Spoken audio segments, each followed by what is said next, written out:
பாஸ்கர் வணக்கம். தற்போது சென்னை மக்களுக்கான பாதுகாப்பு அறிவுறுத்தல்கள் என்னென்ன, மழை தொடர்பாக முதலமைச்சர் என்னென்ன நடவடிக்கை எடுக்க உத்தரவிட்டிருக்கிறார், தகவல்களை பதிவு பண்ணுங்க. புயலின் காரணமாக டெல்டா உள்ளிட்ட சென்னை பல்வேறு மாவட்டங்களில் பாதிப்பு ஏற்படுவதை உணர்ந்து தமிழக அரசு பல்வேறு உத்தரவுகளை பிறப்பித்திருக்கிறது. அந்த வகையில் மாநில அவசர கால செயல்பாட்டு மையத்திலிருந்து பல்வேறு உத்தரவுகள் மாவட்டங்களுக்கு அறிவுறுத்தலாக வழங்கப்பட்டிருக்கிறது. மாவட்ட ஆட்சித்தலைவர்கள் தயார் நிலையில் இருக்கக்கூடிய காட்சிகளை நீங்கள் பார்க்கலாம்.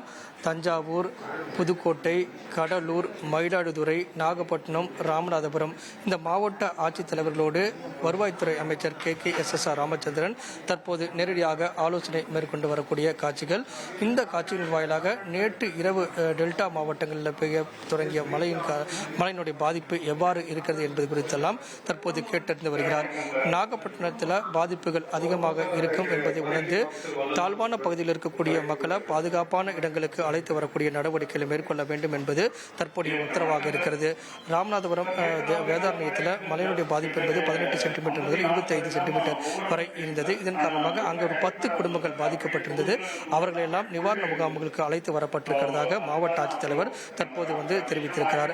அந்த வகையில் ஒவ்வொரு மாவட்டங்களிலும் நிலவக்கூடிய சூழல் குறித்து இந்த ஆலோசனை கூட்டத்தின் வாயிலாக கருத்து தெரிவிக்கிறார்கள். காரணம் என்னவென்றால் மாவட்ட ஆட்சித்தலைவர்களோடு கூடிய கண்காணிப்பு அதிகாரிகள், IAS அதிகாரிகள் ஏற்கனவே மாவட்டங்களுக்கு அனுப்பி வைக்கப்பட்டிருக்கிறார்கள். தமிழக முதலமைச்சருடைய உத்தரவின் அடிப்படையில் அந்த உத்தரவின் அடிப்படையில் தான் அவர்களும் கலாய்வு மேற்கொண்டு நிவாரண முகாம்கள், முன்னெச்சரிக்கை நடவடிக்கை எல்லாம் தீவிரப்படுத்தியிருக்கிறார்கள்.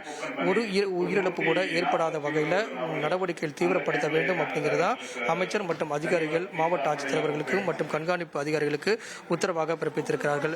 பொதுமக்களுடைய உடைமைகளுக்கு எவ்விதமான பாதிப்புகளும் ஏற்படாத வகையில் தொடர் நடவடிக்கை மேற்கொள்ள வேண்டும் அப்படிங்கிறதும் உத்தரவாக இருக்கிறது.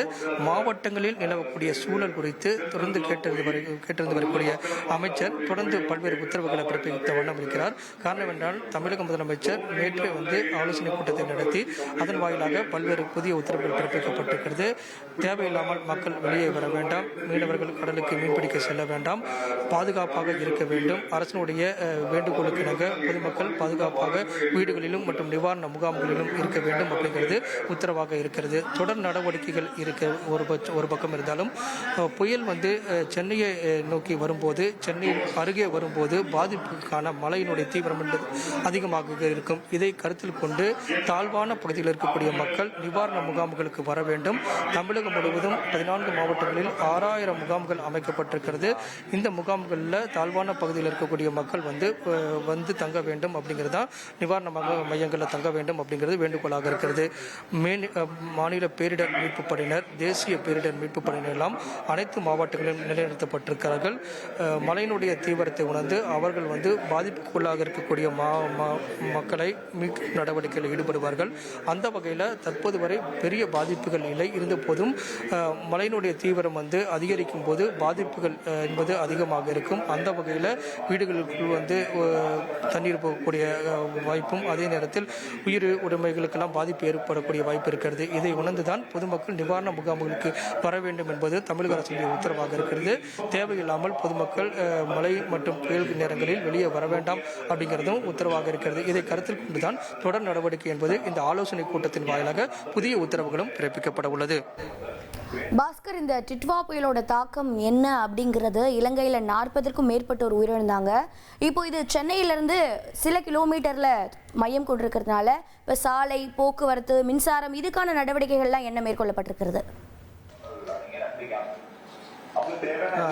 பொதுமக்களுக்கு பல்வேறு உத்தரவுகள் பிறப்பிக்கப்பட்டிருக்கிறது. இருந்த போதும் மின்துறை என்பது ஏற்கனவே தாழ்வான பகுதிகளில் இருக்கக்கூடிய மின் பாக்ஸ் அப்படிங்கிறக்கூடிய அந்த மின் பாக்ஸ் எல்லாத்தையும் உயர்த்தக்கூடிய நடவடிக்கைகள் ஏற்கனவே தொடங்கியிருந்தாலும் மின் பாதிப்புகள் காரணமாக மக்களுக்கு எவ்விதமான பிரச்சனையும் ஏற்படக்கூடாது, புயல் மற்றும் மழையினுடைய தீவிரத்தை உணர்ந்து மின்சாரம் துண்டிக்கப்படும் அப்படிங்கிறது மின்துறை ஏற்கனவே தெரிவித்திருக்கிறார்கள்.